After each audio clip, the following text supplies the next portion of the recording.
The Neat King B2 is the cheapest condenser microphone that you can buy and get truly professional voiceover results. I kind of can't believe that they can sell a microphone this good, this cheap, and still turn a profit. And I have to wonder if maybe they actually can't.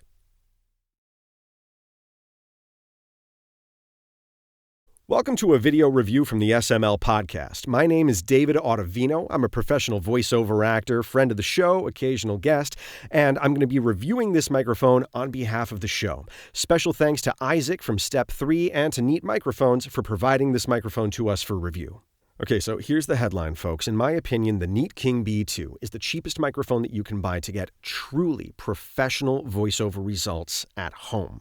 It's only $170 US, and I have seen it on sale as low as $150. Prior to this microphone, the cheapest microphone I would usually recommend for people to do voiceover work with at home was the Rode NT1A.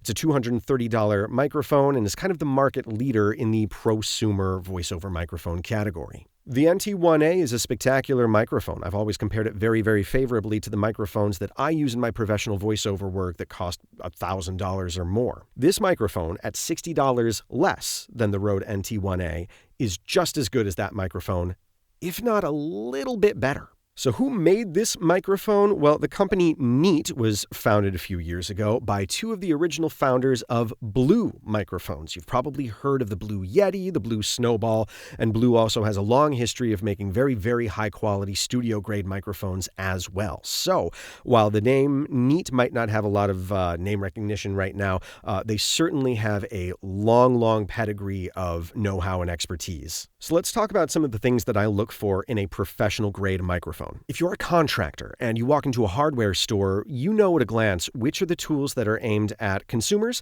and which are the tools that are aimed at professionals. There's a certain price range of tools that any weekend DIYer can buy to do a little fix-it job at their own home, but it's not going to be a really good tool. It might get the job done, but not without a certain degree of hassle. Something like, oh, this saw blade doesn't cut very straight, and so my lines are going to be all jagged or wiggly. Or, oh, the motor in this rotary tool isn't quite strong enough to cut through this sheet of metal very quickly. This is going to take me all day. And tools like that are totally fine for amateurs to get a job done in their own home and, do the job maybe once, maybe twice. But if you're a professional and you get paid to do high-quality work that you need to do over and over again, you need a high-quality tool that's not only going to give you professional results, but also is going to be easy to work with and not give you any extra trouble that you're going to have to go back and fix later. The Neat King B2 is one such microphone. Most other microphones under $200 give you a certain degree of problems that you then have to deal with. The most notable one to me as a voiceover actor is self-noise. What is self-noise? It's the degree of background hiss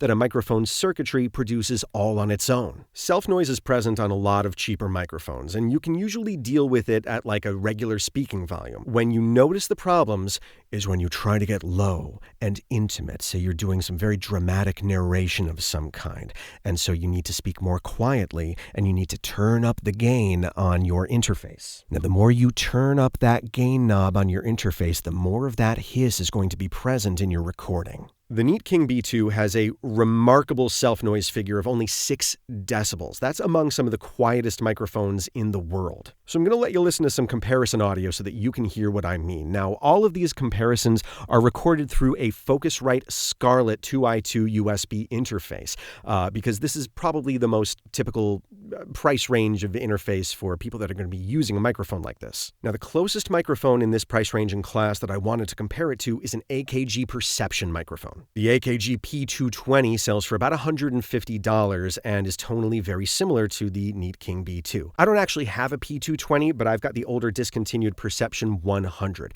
The capsule and circuitry and topography are largely similar to the P220. The specs are almost identical, so the sound of this microphone should be virtually identical to what you'd hear in a modern P220. Let's take a listen. The firm was known as Scrooge and Marley, but Scrooge never painted out old Marley's name. Sometimes people new to the business called Scrooge, and sometimes Marley, but he answered to both names. It was all the same to him. The firm was known as Scrooge and Marley, but Scrooge never painted out old Marley's name. Sometimes people new to the business called Scrooge, and sometimes Marley, but he answered to both names. It was all the same to him. Now, the AKG Perception mics have a self-noise level of 16 decibels. That's 10 decibels higher than the Neat King B2, and you could probably hear that in the samples that you just listened to, that sort of background hiss. It's like there's this veil of noise over the AKG, and when you listen to the Neat King B2, that just gets lifted away. Now, it's really, really hard to find a microphone under $200 that has a self-noise as low as the Neat King B2. Almost impossible. The only one that I've ever found that even comes close is the Audio-Technica AT2035. The 2035 is a slightly pricier but vastly superior sibling to the wildly popular AT2020. This guy only has a self-noise of 12 decibels, so still twice as high as the Neat King B2. Let's give a listen. Oh, but he was a tight-fisted hand at the grindstone, Scrooge. A squeezing, wrenching, grasping, scraping, clutching, covetous old sinner. Oh, but he was a tight-fisted hand at the grindstone, Scrooge. A squeezing, wrenching, grasping, scraping, clutching, covetous old sinner. So we can hear that the Audio-Technica has less self-noise, but the overall tonal quality isn't quite as balanced or warm as the Neat King B2. It benefits in that recording from a lot of proximity effect, just like the AT2020 does, but the difference is that the Audio-Technica 2020 and AT2035 are both back electret condenser microphones instead of true large diaphragm condensers. Back electret capsules can sound very nice, but in the case of these cheaper Audio-Technicas, it tends to give them a thinner, more brittle, almost mechanical tonal quality. When you compare that to the smooth, soft, buttery quality of the Neat King B2, there's no comparison. This one's the winner. But what about when you stack it up against one of the most popular microphones in the world, the Rode NT1A? Well, let's see how they compare. The door of Scrooge's office was always open, so that he might keep his eye on his clerk, who occupied a dismal little cell, a sort of tank, where he spent his days copying letters. The door of Scrooge's office was always open, so that he might keep his eye on his clerk, who occupied a dismal little cell, a sort of tank, where he spent his days copying letters. They sound pretty darn similar, don't they? In fact, some people would argue that the Rode NT1A has more of a brittle top end. Now, that thin, brittle top end is largely solved in its more expensive sibling, the Rode NT1. That's why most video reviews you see will compare the Neat King B2 to the Rode NT1, because it has a slightly smoother top end than the NT1A. Still, they're very, very similar. And at $60 cheaper, I almost can't really think of a reason to choose the NT1A over the Neat King B2. It's that good. So in its price category, the Neat King B2 stands toe-to-toe with its peers. I think it's a wonderful microphone, period, at any price.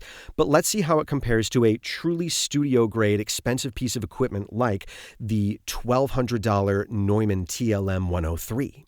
It was cold, bleak, biting weather on this Christmas Eve. The city clocks had only just gone 3, but it was quite dark already, and candles were flaring in the windows of the neighboring offices.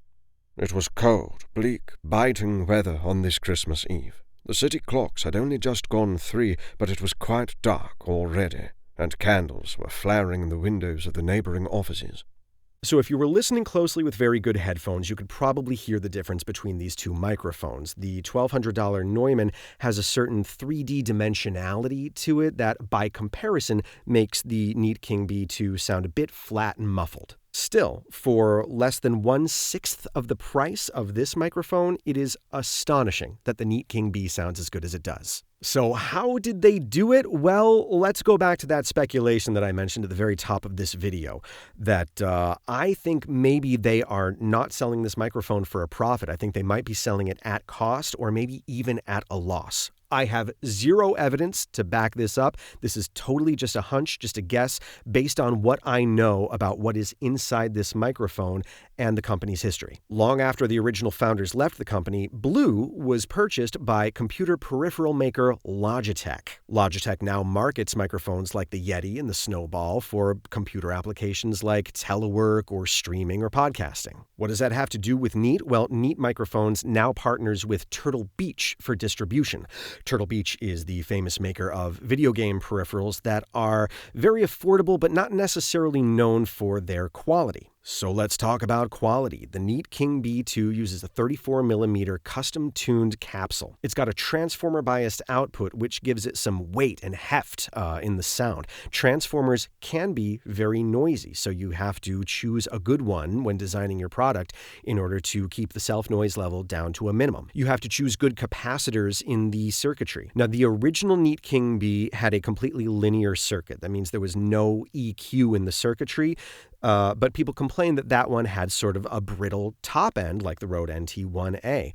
This microphone smooths that over, so I suspect they went back in, redesigned that circuit topography to give it a little bit of EQ. So what are we talking about? We're talking about R&D, we're talking about high-quality components. It ships with a shock mount and a pop filter, not a very good one, I'm not even using it, but it comes with that stuff anyway. This is a very heavy, thick, high-quality piece of equipment, and I have to wonder if Turtle Beach is willing to eat some of the cost of this microphone in order to take a bite out of Logitech's market share. Again, I have zero proof to back this up, but I have to wonder if maybe Turtle Beach is willing to take a loss on partnering with Neat Microphones and getting them into people's hands in order to be established as a quality purveyor of streaming and recording equipment. It feels like a shot across the bow at Logitech and Blue Microphones. It's just that this microphone is really, really that good. I can't believe that they can sell a microphone this good at only $170. So if you're looking to record professional quality voiceover from home, work that you can actually get paid for and be proud of,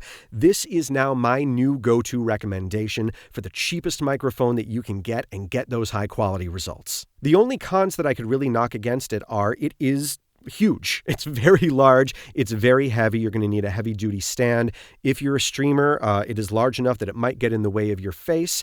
And that pop filter that it comes with is not very useful. You don't really need a pop filter if you position your mic correctly, so I wouldn't worry about it. It comes with its own custom shock mount, but because of its unique shape and large size, you can't really use very many universal shock mounts with it. You're kind of stuck with the shock mount that it comes with, which it's fine. And that's going to do it for this video. On behalf of the SML podcast, I've been David Autovino. Thanks so much for watching. We'll see you next time.